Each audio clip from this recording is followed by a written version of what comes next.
Bien, tome su Biblia, por favor. Vamos a comenzar la palabra que el Señor tiene para nosotros hoy. Y quiero empezar diciendo que nosotros siempre con la pastora estamos analizando un montón de situaciones que tienen que ver con nuestra responsabilidad, y nuestra responsabilidad abarca varios niveles, abarca la iglesia. Recién hablábamos, decíamos, ¿qué sería de nosotros si nosotros no tuviéramos la iglesia? Creo que seguramente estaríamos aquí porque esta es nuestra tierra, pero ¿qué haríamos? ¿Qué estaríamos siendo nosotros si no tuviéramos esta inyección diaria maravillosa de Dios de poder ejercer el pastorado? ¿No? El pastorado es difícil, el pastorado es ingrato, el pastorado es solitario, el pastorado te provoca muchas preocupaciones, muchos nervios, muchas presiones, te provoca muchas lágrimas, pero cuando vos sabés que estás haciendo algo por voluntad de Dios, simplemente es espectacular, ¿no? ¿Qué sería de nuestras vidas si no existiera la iglesia? ¿No? Yo estoy enseñando, estamos estudiando el día jueves el Apocalipsis, hemos hecho la sexta entrega del libro de Apocalipsis, en donde podemos entender claramente, y lo último que enseñamos fue el rapto de la iglesia, cómo es que tenemos que vivir teológicamente para tener verdadera intención de poder volar en el rapto de la iglesia. No alcanza con decir Señor, Señor, y no hacer lo que Él dice. Estas son palabras del propio Jesucristo. No alcanza con decir, bueno, sí, me conecto. No alcanza con decir, bueno, sí, yo soy evangélico, ¿no? Yo soy hermanito, hermanito, hermanito, y resulta que la vida que nosotros llevamos en lo particular o en lo secular es absolutamente diferenciada de lo que la Biblia exige. Entonces, si tenemos verdadera intención de ser raptados por Dios en la iglesia, con el rapto de la iglesia, cuando suene la trompeta, esa trompeta de Dios, tenemos que aprender a vivir de una manera al estilo Dios. No hay otra manera. No alcanza con ser religiosos, porque los religiosos no tienen nada que ver con el cristianismo. Nuestra fe se basa en un estilo de vida presentada por el Señor Jesucristo, que como hemos dicho hace muy pocos días atrás, la iglesia evangélica ni siquiera es lo óptimo, es lo que más se parece, es lo que más se acerca a la voluntad de Dios en cuanto a la vivencia. Ni siquiera lejos estamos de ser los mejores o ser ese reflejo de la palabra de Dios en nosotros. Pero estamos en el proceso, estamos en el cambio, estamos en esa directiva. Y desde esta perspectiva yo quiero hoy dar un nuevo paso de acercamiento hacia esto que es prepararse para el regreso del Señor. Y les decía que analizamos situaciones con mi esposa que tienen que ver con la iglesia, entre otras cosas, la iglesia, tenemos la familia, tenemos los hijos, tenemos los nietos, tenemos nosotros más nietos, mire, tenemos nietos en todos lados, hermano. ¿No? Nietos grandes, nietos chicos, hijos, tengo unos cuantos, pero tengo otros tantos, que yo soy el viejo, que yo soy el papá, que yo soy, que sos, vos pastor, sos como mi viejo, lo que vos me enseñás no me lo enseñó el mío, vos estás, ¿no? Todo este maravilloso cúmulo de familiares que nos han nacido, nos provoca una gran bendición. ¿Qué? Saludos a Rebeca de Dios. La pastora me está haciendo de ayuda de memoria que la memeca chiquitita de Ezequiel me mandó hace 2 días unos audios. ¡Tichán, abuelo! O sea, se parte en el corazón, ¿me entiende? O sea, son cosas maravillosas que a uno le pasan a esta edad. Y de pronto, bueno, analizando distintas circunstancias, me quedó esa charla con mi esposa, no importa de dónde, no importa por qué, no importa de quién, y me quedé con esa preocupación y buscando y preparando la palabra del Señor. Voy a basar la prédica de hoy en aquellas preocupaciones que nosotros tenemos. Vamos a ir al libro de Juan capítulo 8, vamos a buscar allí una historia conocidísima, que algunos la han cuestionado porque dicen que los manuscritos más antiguos no está, pero sí, cuando se escribió la Vulgata en el año 100 más o menos, cuando está incluido, así que este relato es antiquísimo, de los primeros relatos 100 años después de Cristo. Se imagina que es de los originales primarios. Los originales primarios están entre el 100 y el 300, así que es de los primeros escritos incluidos allí, y vamos a tratar de, a la luz del entendimiento correcto de esta situación que tuvo la mujer adúltera, vamos a sacar, como siempre, nuestra preocupación, errores teológicos que han sido mal interpretados y mal aplicados, y vamos a poder de esta manera aprender algo de lo que yo le quiero mostrar enseguida. Mire lo que yo le puse aquí.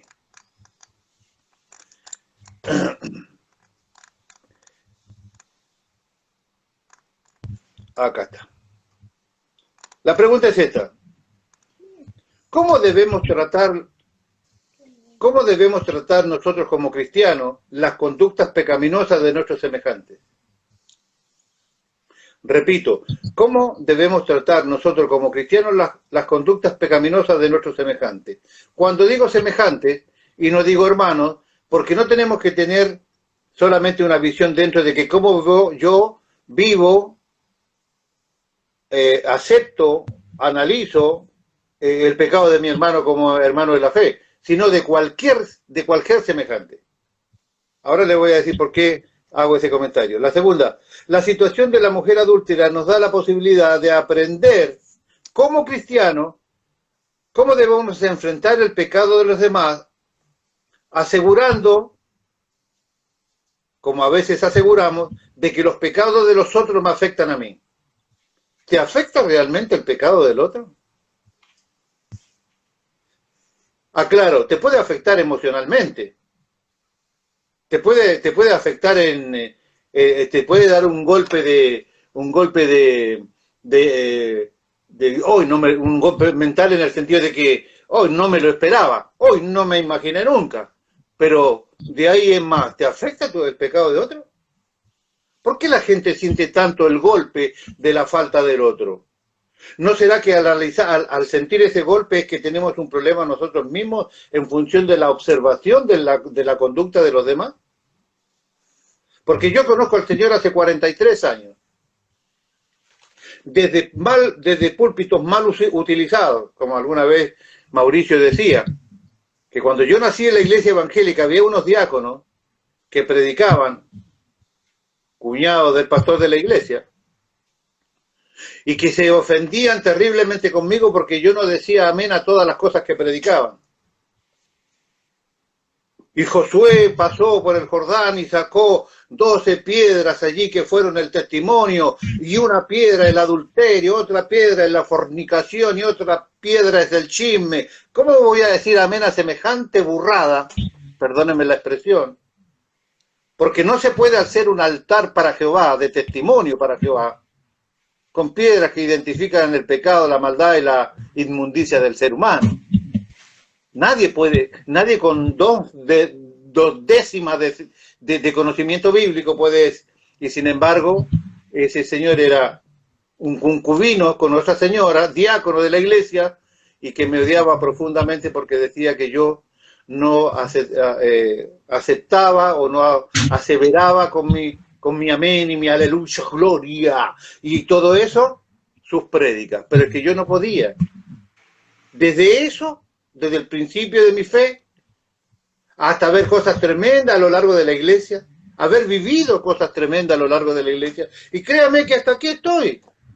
¿Me han afectado? ¿Me debe afectar el pecado de otro a mí? ¿O solamente afecta a mi ego?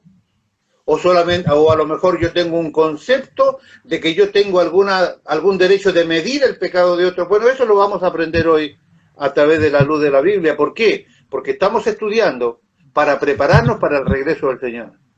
No hay hacer cosas que en vez de estar mirando para el cielo, o sea, verticalmente estamos mirando para el cielo, esperando el retorno del Señor, estemos mirando horizontalmente, más preocupados de los hombres que de Dios. Eso es lo que vamos a tratar de dilucidar ahora. ¿Está bien?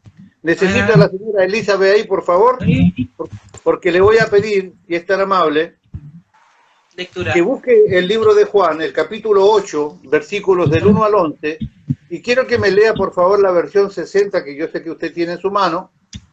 Sí. Juan 8, del 1 al 11, porque yo después le voy a leer una versión inglesa que tengo aquí, que me clarifica algunos puntos donde vamos a basar nuestra relación. ¿Está bien?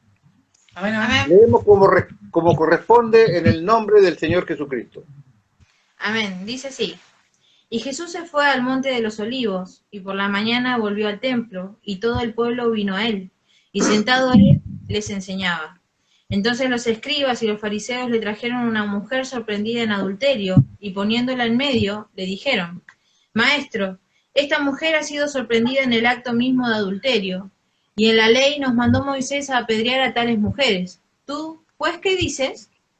Mas esto decían tentándole para poder acusarle, pero Jesús, inclinando hacia el suelo, escribía en tierra con el dedo. Y como insistieran en preguntar, se enderezó y les dijo, el de vosotros que esté sin pecado sea el primero en arrojar la piedra contra ella. E inclinándose de nuevo hacia el suelo, siguió escribiendo en tierra. Pero ellos, al oír esto, acusados por su conciencia, salían uno a uno, comenzaban desde los más viejos hasta los postreros, y quedó solo Jesús y la mujer que estaba en el medio. Enderezándose Jesús, y no viendo a nadie sino a la mujer, le dijo, Mujer, ¿dónde están los que te acusaban? ¿Ninguno te condenó? Y ella dijo, Ninguno, Señor. Entonces Jesús le dijo, Ni yo te condeno, vete y no peques más. Gracias, Elizabeth. Bien, ese texto que está tan conocido en la versión 60 que nosotros usamos y que seguimos reiterando que todavía consideramos que es una de las mejores versiones para estudiar la Biblia seriamente, ¿no es cierto?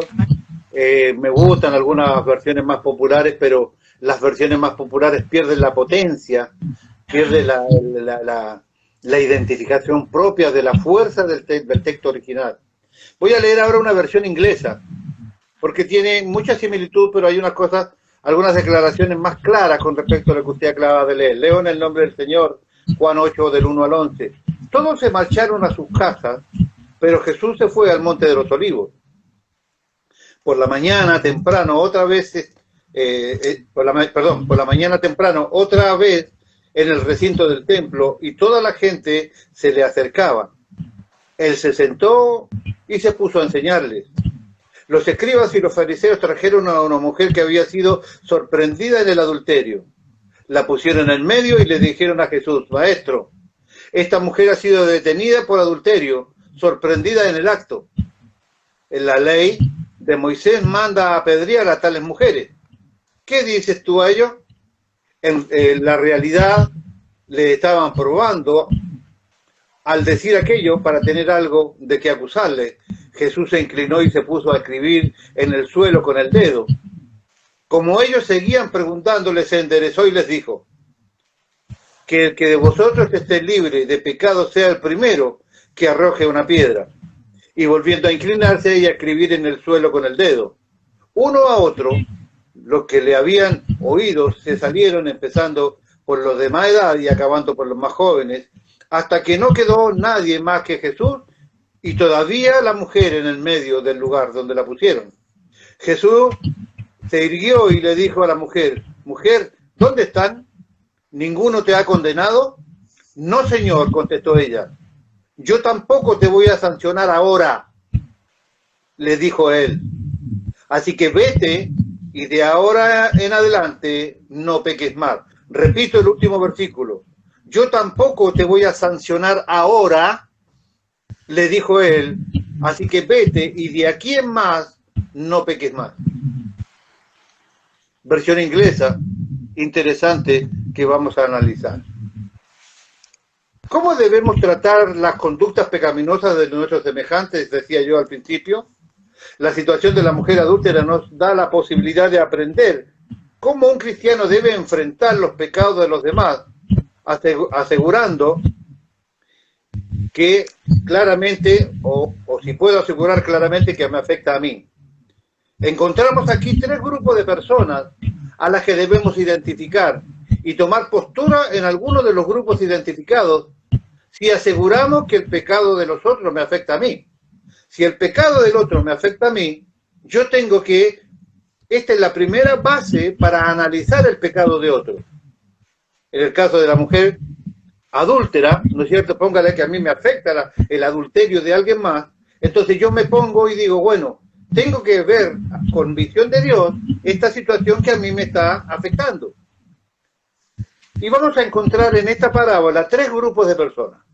El primer grupo, la mujer adúltera, por un lado, claramente.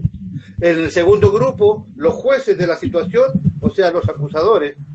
Y como tercer grupo tenemos a Jesús de otro lado.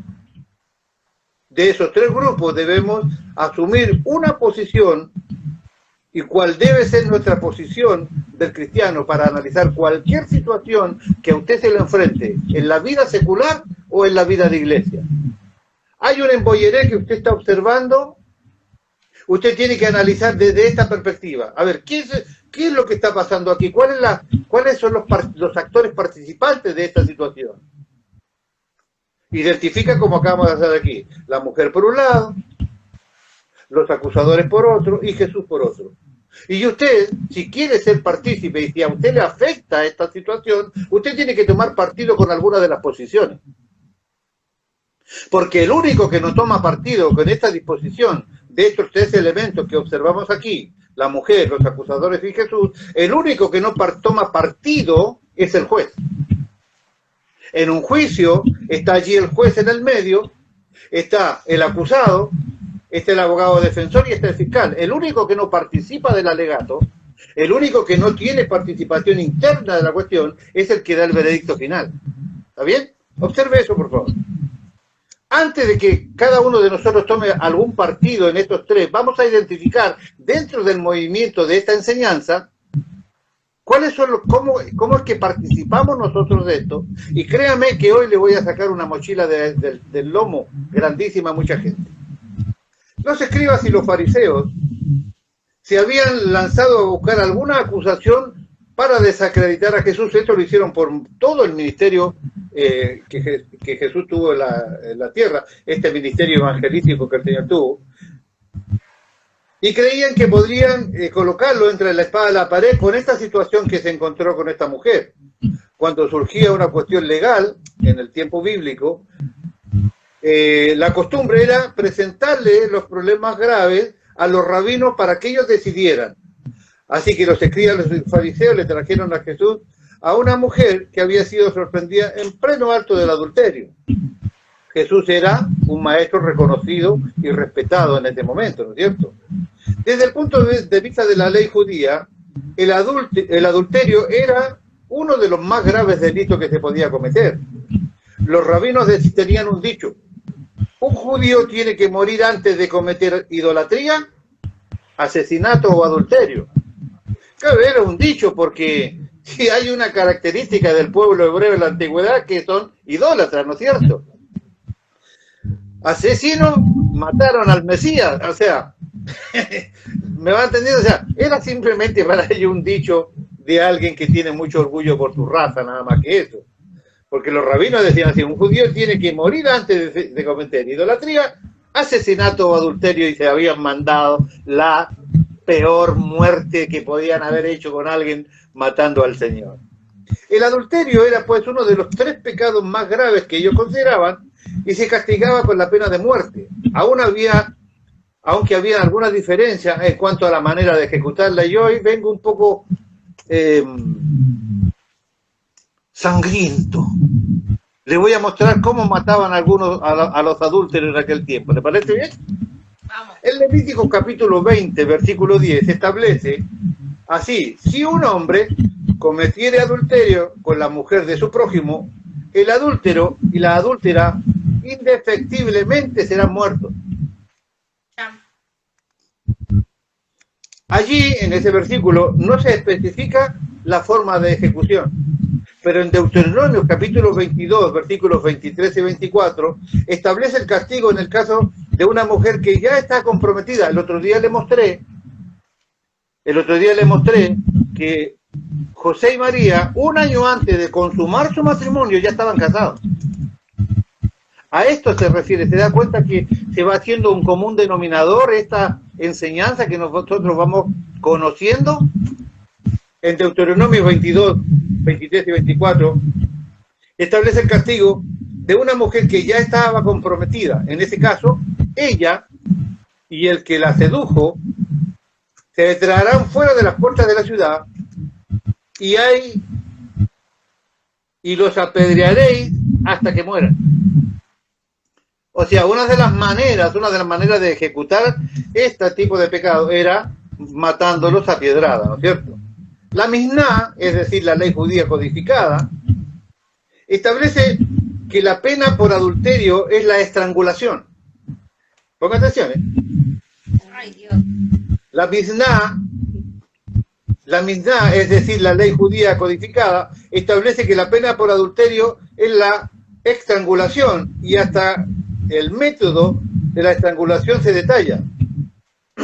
Tenemos a un muchacho cometido, ¿no? Pícaro y enamorado, como algunos que hemos mencionado estos días, ¿no?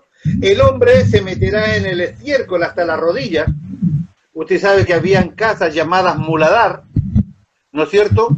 Los muladares eran casas destinadas para el acopio, para juntar estiércol, tanto humano como animal. Porque en aquellos tiempos solo los ricos, escuche, solo los ricos utilizaban carbón. El estiércol de animal se dejaba secar y se hacía en una especie de ladrillos, y con ese estiércol era el combustible que ellos utilizaban para poder cocinar y calentarse y todo eso. Y también se hacía el mismo trabajo con estiércol humano. Entonces había unas casas llamadas muladares que eran exclusivamente para acopiar, para juntar este tipo de excremento animal o humano, ¿sí? Ponga atención. Generalmente cuando algún reo era condenado a muerte, su casa terminaba siendo un muladar, que fue tal el caso de la casa que era de Judas Iscariote, por ejemplo, terminó siendo un muladar. ¿Está bien? El hombre se metería en el estiércol hasta la rodilla, con una toalla suave enrollada en su cuello. O sea, ¿me presta su coso? No, el baño este que tiene ella. Este. Haga cuenta que esta es la toalla suave, se le ponía sobre el cuello,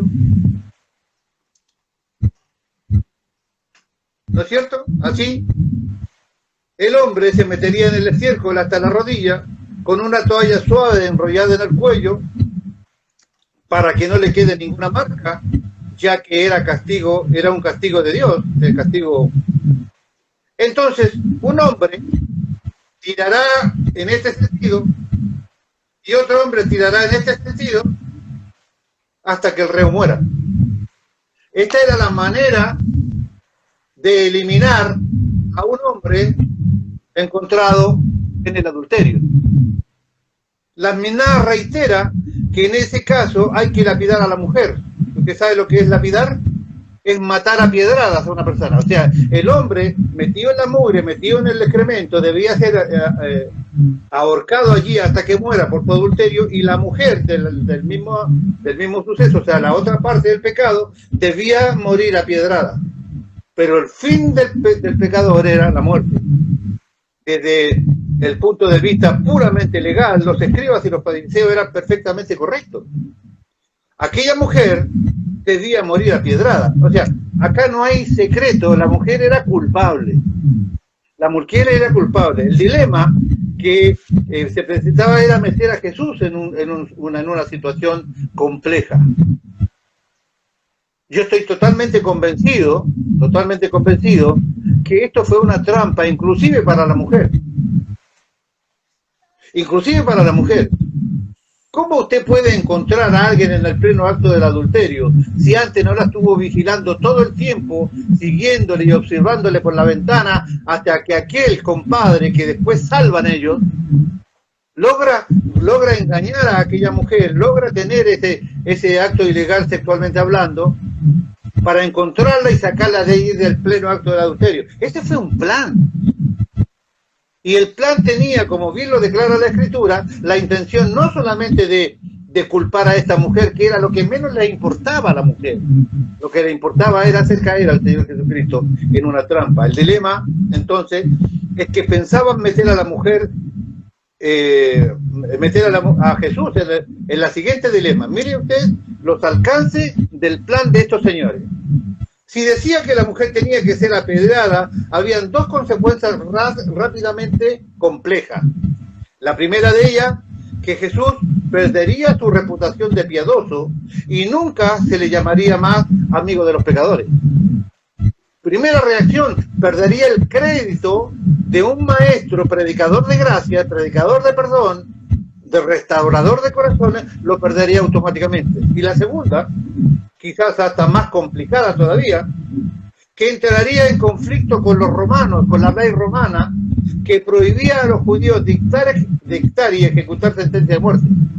No solamente los judíos no podían matar a nadie porque estaban bajo el dominio romano, sino que ni siquiera podían anunciar que ese se merecía la muerte.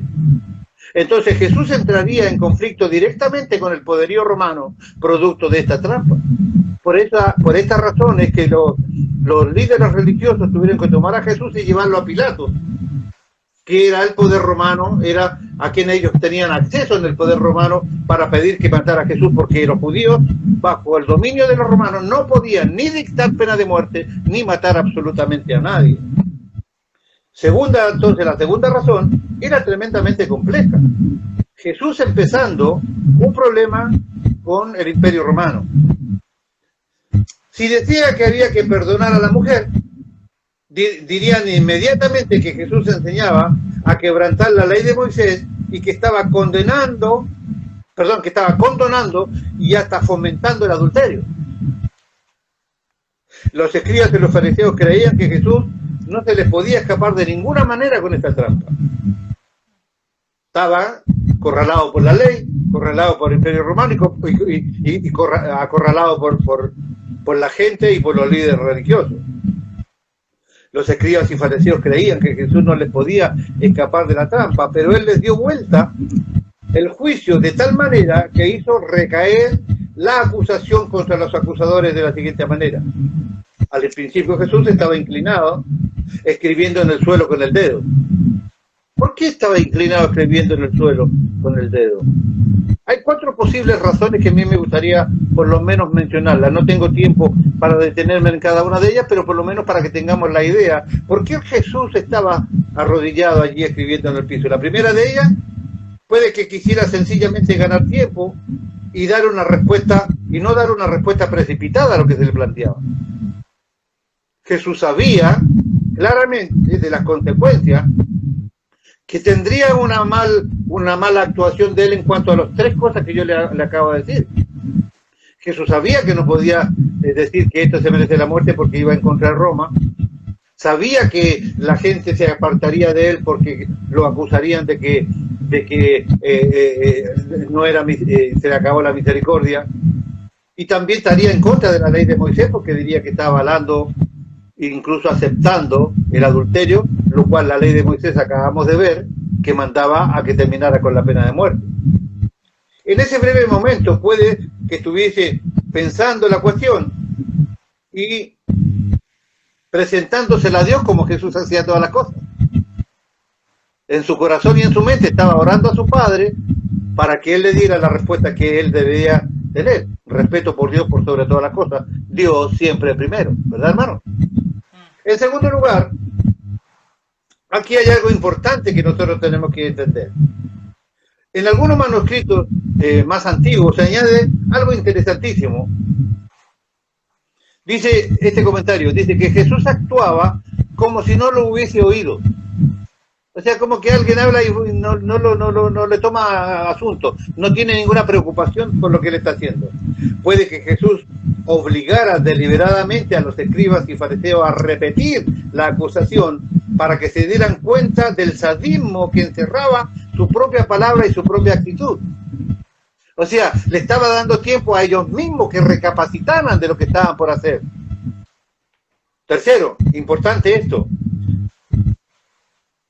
Jesús era Dios hecho hombre, sin pecado, santo, absolutamente compasivo, absolutamente generoso, absolutamente amoroso. Él sentía en sus entrañas la necesidad de la gente, ¿verdad? Así lo describe la Escritura. Jesús se sentía oprimido por un intolerable sentimiento de vergüenza ajena. Él estaba agachado allí porque le daba vergüenza ajena le partía su corazón que ellos no se dieran cuenta que su propio silencio le estaba dando una segunda oportunidad. No podía enfrentarse con la mirada de la multitud, ni con la mirada de los acusadores, ni mucho menos con la de la mujer. En su ardiente y perplejidad y confusión, se dobló hacia la tierra para ocultar su rostro y empezó a escribir en el suelo con el dedo. Puede que el gesto desvergonzado y lujurioso en los rostros de los escribas y fariseos, casi sedientos de sangre, y la furia cruel de los ojos, deseando descargar toda su ira contra aquella mujer, la curiosidad lujurosa de la multitud, la vergüenza de la mujer, todo se combinó para estrujar el corazón de Jesús en una agonía y una piedad tal que tuvo que esconder su rostro de la mirada de todos ellos. Él no podía soportar que toda esa conjugación de situaciones, que todo ese deseo de venganza, de sangre, de juicio, que toda esa pecaminosidad no les provocara a ellos nada más que deseo de venganza, porque ni siquiera de justicia, sino de venganza. Y número 4, con mucho la sugerencia más interesante surge de unos escritos más tardíos. Dice que la traducción armenia leemos, dice, él mismo, inclinando la cabeza, estaba escribiendo con el dedo en tierra para declarar los pecados de aquellos, y ellos estaban viendo sus diversos pecados en las piedras. Lo que se sugiere aquí es que Jesús estaba escribiendo en la tierra los pecados que estos mismos hombres habían practicado. La palabra griega, la palabra normal para escribir, es la palabra griega grafiein. Pero aquí se usa otra palabra, se usa la palabra catagrafiein. Catagrafiein, que puede querer decir, o dice, redactar el informe contra alguien. Uno de los sentidos del cata es siempre en contra. Esto lo podemos observar en Job capítulo 13, versículo 26, donde Job dice, ¿por qué escribes catagrafiein? ¿Por qué escribes contra mí amarguras? Hay un dictamen allí, la palabra esa significa escribir algo en contra de. Y esa es la palabra que dice ahí el texto cuando dice que Jesús escribía, es la palabra catagrafiein, estaba escribiendo algo en contra de ellos, por eso se sobreentiende que eran los pecados que ellos mismos habían cometido. Puede ser que Jesús estuviese confrontado con aquellos sádicos autosuficientes con el informe de sus propios pecados. Fuera como fuera, los escribas y los fariseos seguían reclamando una respuesta de Jesús e insistían en preguntarle. Jesús les dijo, está bien, apedréenla. Mire qué interesante lo que le voy a decir Pablo. Está bien, apedréenla, pero que el de vosotros es sin pecado sea el que tire la primera piedra. Es lo que leemos habitualmente. Pero mire qué interesante lo que sigue. Bien puede ser para sin pecado la palabra anamartetos, que quiere decir no sin pecado, sino sin deseo pecaminoso. Ponga atención, Jesús estaba diciendo, sí, podéis apiedrarla, pero solo si nunca habéis deseado cometer vosotros mismos este pecado con ella. Repito, sí podéis apedrearla, pero si solo nunca habéis deseado cometer vosotros mismos este pecado con ella o con otros. Si vos no tenés este pecado que se le acusa a esta señora, pues lanza la primera piedra. Se hizo un silencio y lentamente los acusadores fueron desapareciendo y quedaron solo Jesús y la mujer. Jesús le dijo a la mujer, ¿no te ha condenado nadie? Nadie, Señor, respondió ella. Jesús le dijo, entonces yo tampoco te voy a sentenciar ahora. Ve y empieza tu vida de nuevo y no peques más. Jesús en ningún momento estuvo ni achicando, ni dando por simple o pasando por alto el pecado del adulterio de la mujer. Estos mismos hombres que venían pidiendo justicia contra esta mujer acababan de ser injustos, porque nosotros nos tomamos el trabajo de observar en el Antiguo Testamento que las dos personas que cometían adulterio tenían que morir, uno acogotado y el otro a los piedrazos. Pero en algún momento, cuando estos hombres encuentran a la mujer en pleno acto del adulterio, si estaba en pleno acto del adulterio, estaban las dos personas juntas. ¿Por qué aquí nosotros vemos solamente a la mujer y no vemos al hombre? Porque es muy práctico que sea un complot que tenían entre ellos, y en el arrastre de la mujer para llevarlo delante de Jesús, dejaron escapar o escondieron en alguna vuelta de alguna esquina a su compadre y amigo que había sido parte de este adulterio. Pero ya hay una injusticia allí, porque para Dios todos los pecados son iguales. Mentir es igual que el adulterio, mentir es igual que la fornicación, mentir es igual que cualquier otro pecado. La injusticia que ellos acababan de cometer, los prohibida, además de toda la vida pecaminosa que tuvieron, pero ese solo acto le impedía que ellos vengan a Jesús pidiendo justicia, porque acababan de ser injustos. Venían a pedir justicia sobre algo que ellos mismos habían sido partícipes de la injusticia. Entonces Jesús con toda autoridad le dice: si ustedes no tienen pecado, si ustedes nunca desearon hacer esto, lo que esta mujer estaba haciendo, si ustedes nunca desearon hacer con esta mujer lo que esta mujer estaba haciendo, pues listo, lancen la primera piedra. Y cada uno de ellos se fue de allí.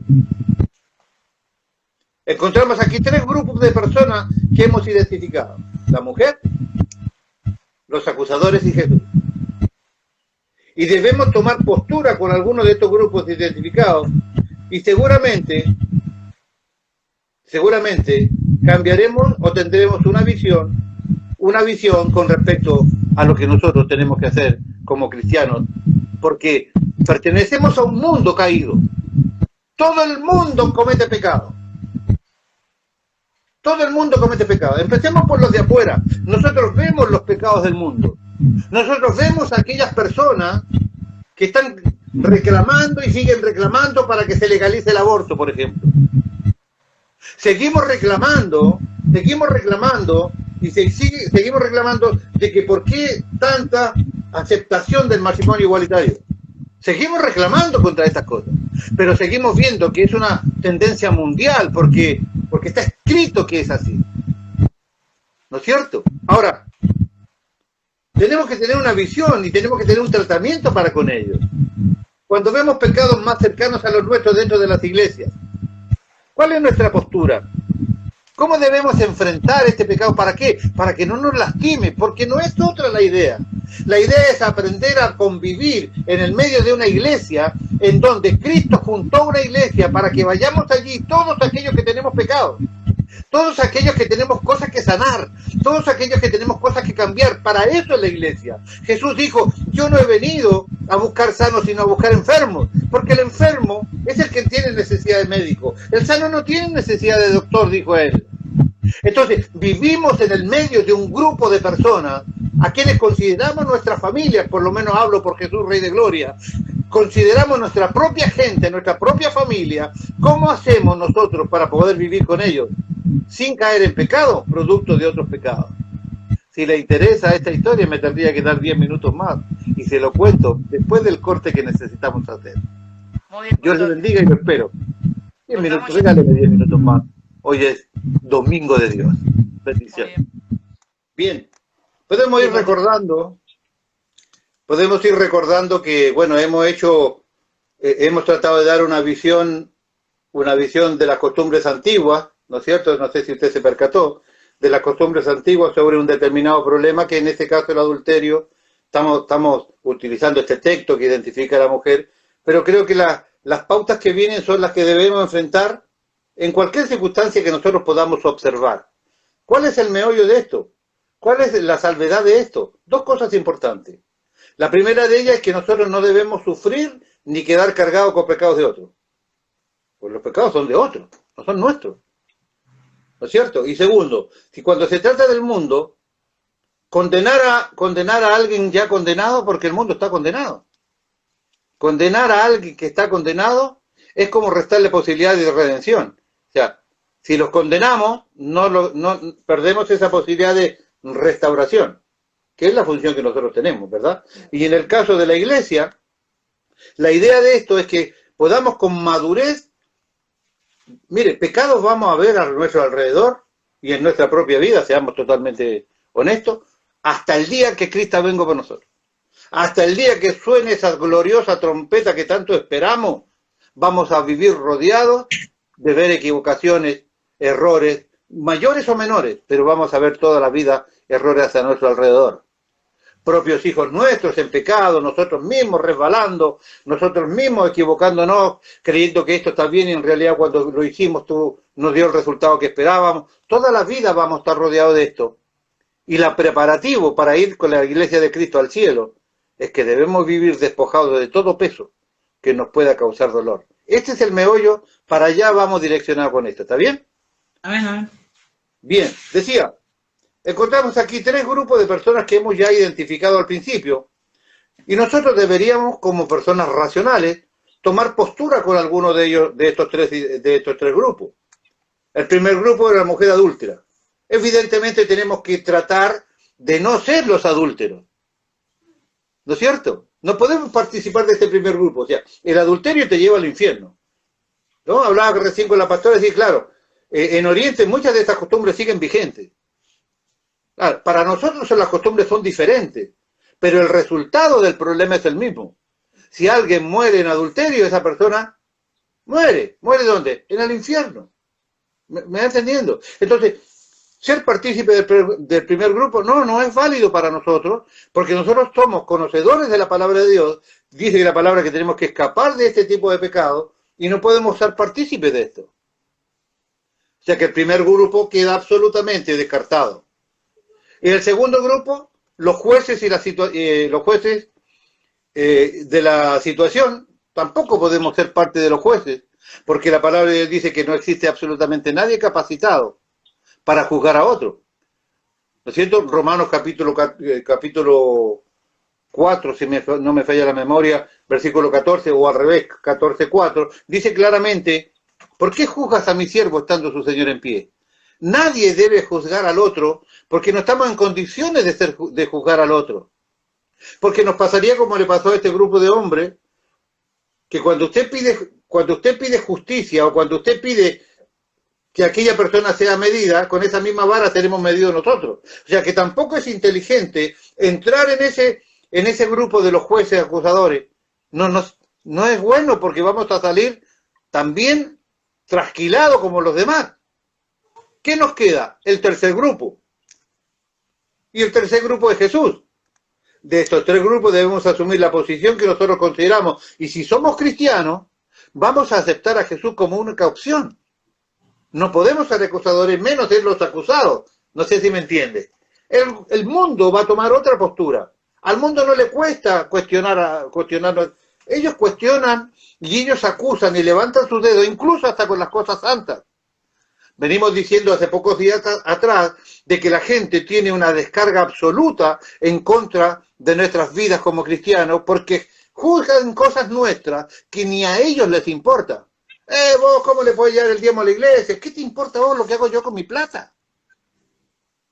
Pero sin embargo levantan el dedo acusador dando su opinión de que no está correcto que yo lleve el diezmo a la iglesia. ¿No?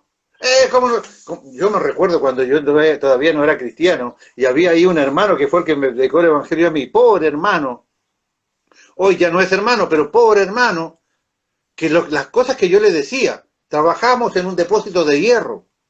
Usted sabe que cuando usted trabaja con hierro laminado, vos que sos de la metalúrgica, Pablo, sabés que todo lo que tomás es mugre, ¿verdad? Todo es mugre, todo es grasa, todo es hollín, todo es ese polvo de metal que... ¿No?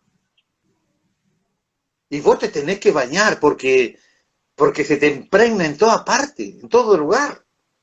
Y pobre hermano, terminábamos a las 6, hasta que lograra el baño, 6:15, 6:20, tenía que estar a las 7 en la iglesia o en el anexo. Yo le decía, bañate, canuto mugroso, te lavas la pura cara, lavate el cogote antes de ponerte la corbata. Y yo le gritaba una serie interminable de cosas. Pobre hermano salía a las carreras porque, hermanito, no voy a llegar tarde. No era Jesús Rey de Gloria eso. Era la iglesia pentecostal de la Trinidad. Usted tenía que llegar ahí, si no le tenía que aguantar al pastor y si no también a la pastora. Vaya a decirle usted que no era pastora porque se armaba de Sodoma y Gomorra. Y ahí era así la cosa. Y este pobre hermano salía corriendo y yo criticaba esas costumbres. Hasta que un determinado día, no lejano, yo también apenas me lavaba la cara, tampoco me lavaba mucho el cuello porque no podía llegar tarde a esa misma iglesia. Entonces el mundo te levanta el dedo acusándote de cosas que ni siquiera, ¿qué me importaba a mí si el hombre se lavaba o no el cuello? Es un cuello de él, ¿qué me importaba a mí? Sin embargo, yo levantaba el dedo acusador. Así sucede con nosotros en todas las áreas. En todas las áreas, fíjate, en todas las áreas. No, mi hijo no puede ir para allá porque, mire, no me gusta que participe. ¿Cómo sos fanático? No deja que el pibe se junte con los míos. ¿Cierto? Siempre el mundo tendrá una postura de acusadores en este caso. Pero nosotros no tenemos esa opción. A nosotros lo único que nos queda es inclinarnos por el grupo tercero, que es el grupo de Jesús. Además de este incidente, lo cual nos muestra mucho de Jesús y de su actitud hacia los pecadores. Primero, era uno de los primeros principios de Jesús que solo las personas que fuesen sin falta podrían emitir un juicio sobre las faltas de otros. Esa es la enseñanza de Cristo. No juzguéis, dijo Jesús, allí en Mateo 7:1, y no te expondréis al juicio, dice esta versión inglesa. Está interesante. No juzguéis, y así no te expondréis para que vos seas juzgado también. También dijo que el que se aventura a juzgar a su hermano sería como aquel que dijo que tiene una viga en el ojo y quiere sacarle la pajita del ojo ajeno, según Mateo 7, del 3 al 5. Una de las faltas más corrientes de la vida es de la que nosotros exigimos hacia los demás niveles que nosotros mismos no estamos interesados en alcanzar. Y esta es una de las grandes dolores de los hijos de los pastores. ¿No, doña Elizabeth? Amén. Doy fe. Te exigen, no, y después vienen los parientes, a usted también cae la volteada ahora, que te exigen a vos cosas por el hecho de ser pastor, o por el hecho de ser hijo del pastor, o por el hecho de ser pariente del pastor, te exigen cosas que ellos mismos no están pensando ni siquiera en cumplir nunca. No, pero si vos sos hija del pastor, y vos sos el yerno del pastor, vos no podés faltar a la iglesia. Él puede venir cuando quiera, pero ustedes dos no pueden faltar. ¿Verdad? Claro, si a mí me gusta la escritura, dan por hecho que vos, Elizabeth, tenés que saber Biblia porque vos sos la hija del pastor. Ellos a lo mejor no la van a leer nunca, pero usted tiene que saber Biblia. ¿Verdad? Ellos exigen de nosotros cosas que nunca ellos están dispuestos a hacer. Y es una de las faltas más corrientes. La cualificación para juzgar no es el conocimiento. Uno no debe juzgar por el conocimiento que ha alcanzado, sino que debe juzgar por la bondad que hemos llegado a tener. Si usted juzga con la bondad, va a juzgar como Jesús. Y en esto de la bondad, ahí estamos perdidos porque ninguno llega al nivel que necesitamos para poder juzgar a otro. Los mismos hechos de la condición humana proclaman que Dios es el único que está en condiciones de juzgar a alguien. Era también uno de los primeros principios de Jesús. Nuestra reacción hacia alguien que ha cometido un error debe ser de compasión. Yo siempre les digo a ustedes, y ustedes se van a acordar de lo que yo les digo. Hermano, si vos viste que alguien pecó, la manera de razonar es, pucha, pobre hermano, ¿qué le habrá pasado para llegar a esta circunstancia?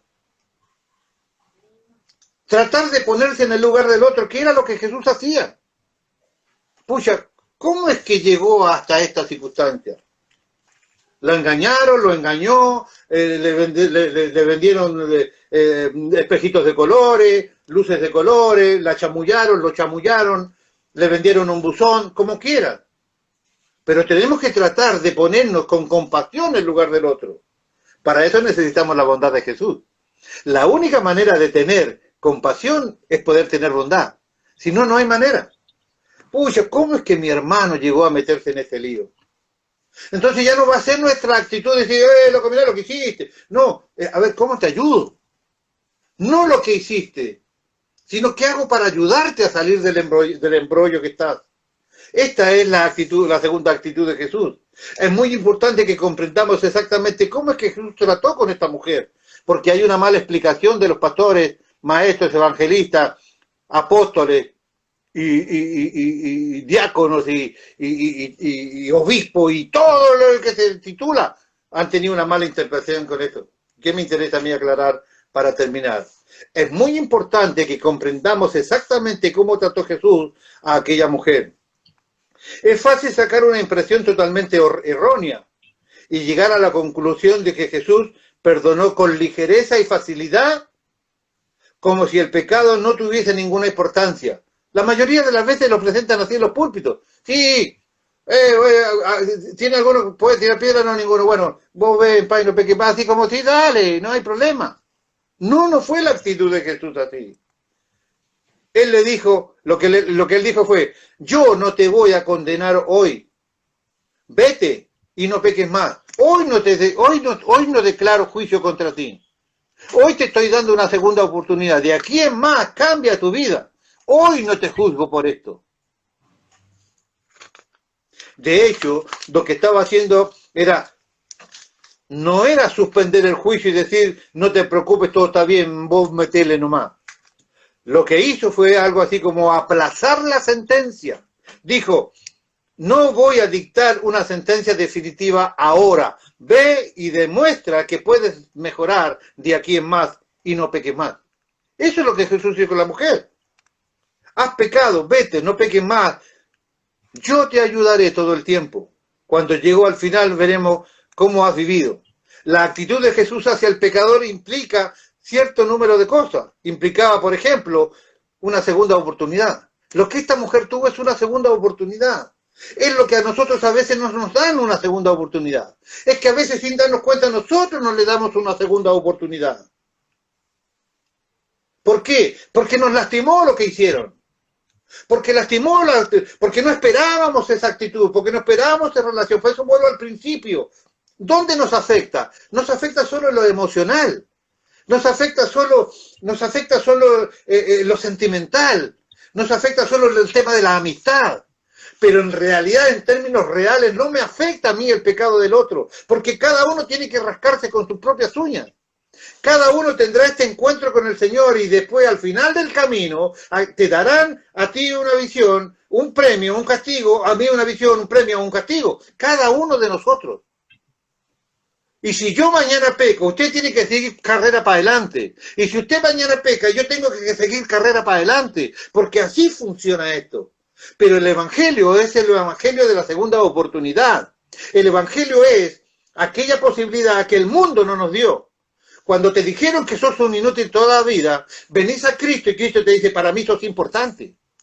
Cuando tus padres te maltrataron tu disposición de aprender y te dijeron, sos un burro, sos una tonta o un tonto, no vas a aprender nunca, y acá Dios te dice, yo te voy a revelar todos mis secretos, entonces es el Evangelio de la segunda oportunidad.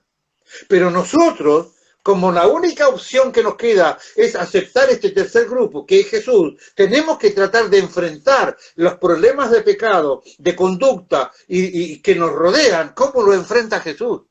Este es lo que a mí me interesa de esta prédica. Implica entonces una segunda oportunidad.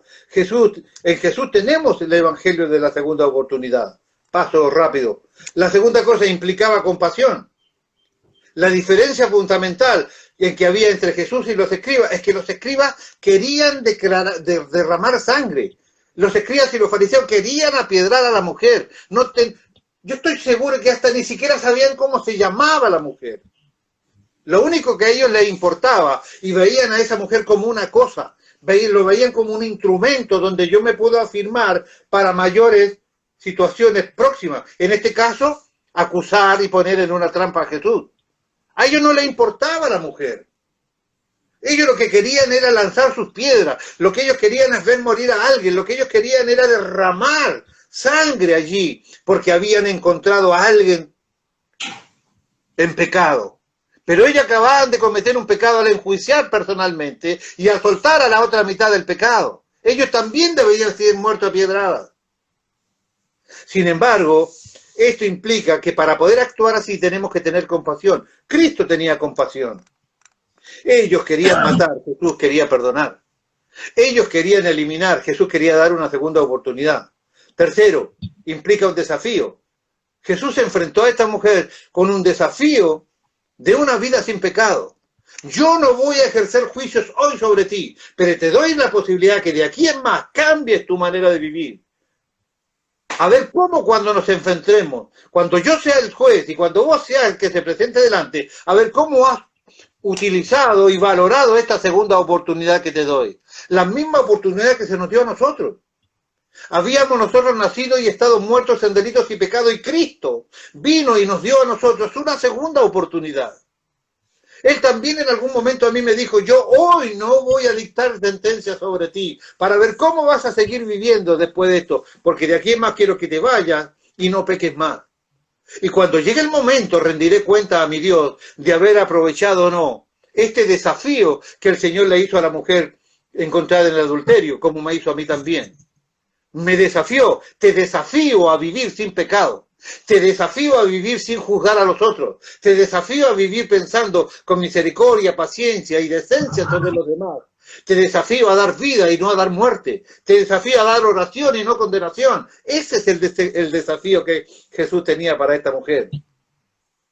No era fácil darle perdón a una mujer que había lapidado su vida, era una mujer conocida por todo el mundo como una mujer adúltera. Había perdido su reputación. La ley mandaba que esa se debía morir. Sin embargo, Jesús, ¿qué hace? Le da esta determinación, esta posibilidad de que ella se restaure. No era perdón fácil. Era un desafío que inclinaba a la mujer pecadora a cambiar de vida basado en la bondad de Cristo. Implicaba creer en la naturaleza humana. Jesús estaba diciendo, aunque esta la vean como una, no voy a decir como digo siempre, como una pecadora irremediable, yo sé que con mi ayuda puede llegar a ser santa. Yo sé que a Luis nadie daba 2 mangos por él, pero con la ayuda del Señor, yo sé que puede llegar a ser santo. Yo sé que puede llegar a la presencia de Dios. Yo sé que puede llegar a ser útil para el reino. Solo hay que darle la segunda oportunidad. Solo hay que confiar que él puede alcanzar la meta. Por eso siempre yo le digo a mi iglesia, no te permitas creer a las mentiras que el diablo hizo antes de llegar a la iglesia. Eres una persona que vale, eres una persona inteligente, eres una persona aguerrida, no le creas a las mentiras que el diablo, usando a tu papá, a tu mamá, a tu familia, diciéndote que sos una inútil, que nunca llegarás a nada. No, Cristo cree que la naturaleza humana, con la presencia del Espíritu Santo en él, puede llegar a ser una persona totalmente distinta para la gloria de su Dios. Entonces tenemos nosotros la visión clara y puntual de lo que Jesús ha hecho con el análisis de esta mujer. Y esto es lo que Él nos enseña hoy a nosotros. Tenemos nosotros que estar absolutamente desprovistos de todo peso. Desprovisto, creía que con su ayuda el pecador podría llegar a ser santo. Su método no consistía en apabullar a las personas con su conocimiento de pecado que tenían sobre ellos. La mujer ya sabía que era una reventada pecadora. Él le está dando algo más. Él no le está dando más miseria de la que ya sabe. Él le está dando esperanza. Él está descubriendo que tiene la posibilidad de remendar su vida. Él le está dando la mano para que se levante. También hay una advertencia de Jesús para ella.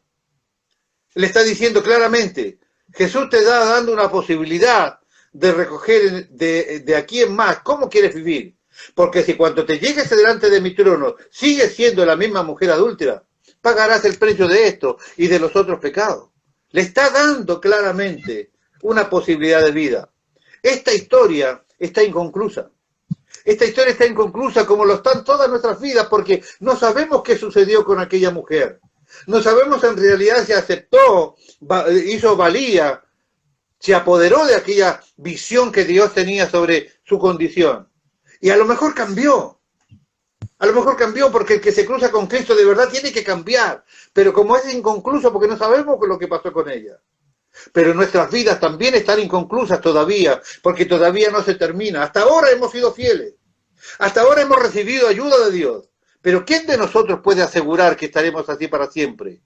Por eso el cristianismo es aceptar a Cristo, aferrarse a su mano, aferrarse a su túnica, aferrarse a sus pies cada día para poder caminar en pos de Él. Es una determinación diaria. Cada día es una nueva oportunidad. Cada día veo la bondad de Dios. Cada día veo la misericordia de Dios. Cada día veo a Cristo dándome la mano para que pueda impulsarme otra vez a servir a su vida. Pero no nos deben cargar los pecados de otros. Porque si tomamos bondad, actitud de Cristo, los pecados de otros no nos van a lastimar, ni nos van a ensuciar, sino que nos va a dar la posibilidad de ganar tesoros en el cielo cuando le demos la mano a aquel caído. Cuando nosotros no declaremos juicios y no declaremos vida sobre él. Cuando no lancemos piedras y no lancemos oraciones de bendición sobre aquellos. Esta es la visión de lo que yo quiero hoy. Si estamos preparándonos para el retorno de Cristo por nosotros, en el rapto de la iglesia, debemos vivir desprovistos de todo este tipo de situaciones. Cristo no está aquí para extender la mano. Pero Cristo te tiene a ti, Pablo, tiene a Elizabeth, tiene a la pastora y me tiene a mí por nombrar a alguien. Nosotros hoy somos la mano de Dios. Nosotros somos los que levantamos al caído. Nosotros somos los que aconsejamos. Nosotros somos los que oramos por ellos. Nosotros somos los que extendemos el amor que se nos ha dado, lo compartimos con ellos. Dar de gracia lo que de gracia haber recibido. Somos nosotros los del grupo de Cristo. No somos ni los acusadores ni los adúlteros. Somos nosotros del grupo de Cristo que queremos que todas las personas se arrepientan, procedan al arrepentimiento y lleguen a la presencia del Señor. Pero debemos seguir cultivando una iglesia, una JRG exento de crítica, exento de dedos acusadores, para extender la mano en bondad, para extender la mano en misericordia, para que venga otro Maxi, por usar de ejemplo a alguien, y que se siente allí como un perrito mojado, un pollito mojado, y le podamos entender. Para que venga otro diciendo, pucha, yo quiero aprender algo, y bueno, ¿querés bajo? Vení, que te doy bajo. Cuando venga otro que dice, tengo ganas de aprender y podamos nosotros abrir la Biblia de par en par como la hemos aprendido y poder compartirlo con los demás. Que Jesús, Rey de Gloria, pueda tener aquellas cosas que la gente anda buscando. Porque todavía hay mucha gente que anda buscando a Jesús. Todavía hay gente que anda buscando verdaderamente a Dios. Y nosotros tenemos que ser aquella iglesia que esté en condiciones de darle a aquellos el espacio que se necesitan, la instrucción que se merecen y el espacio que Dios les ha provocado para que también sean instrumentos en las manos del Señor. Ven a mí, dice el Señor. Vengan, todos los cargados y trabajados. Vengan a Jesús de Gloria, dice Él, que yo les voy a hacer descansar. Para eso existe nuestra iglesia. Le damos gracias al Señor porque después de esta pandemia muchos vendrán en estas condiciones. Y habremos aprendido que nosotros no somos del primer grupo ni del segundo. El primero era acusado, el segundo acusador. Nosotros somos de los restauradores. Somos de aquellos que aman porque Dios nos ha amado primero. Aprende la lección, hermano mío. Estas son reglas que tú le puedes aplicar a tu compañero de trabajo, le puedes aplicar a tu patrón, le puedes aplicar a tu vecino, le puedes aplicar a tu pareja que no es cristiano. Este es el método Jesús. Bondad, misericordia, paciencia, benevolencia, las mismas cosas que tuvo con nosotros, nosotros podemos tener para ellos en el nombre de Jesús. Espero que esto les aliente, espero que esto les ayude y que nos ayude a prepararnos porque Cristo viene pronto. El Señor les bendiga mucho, hermanos míos.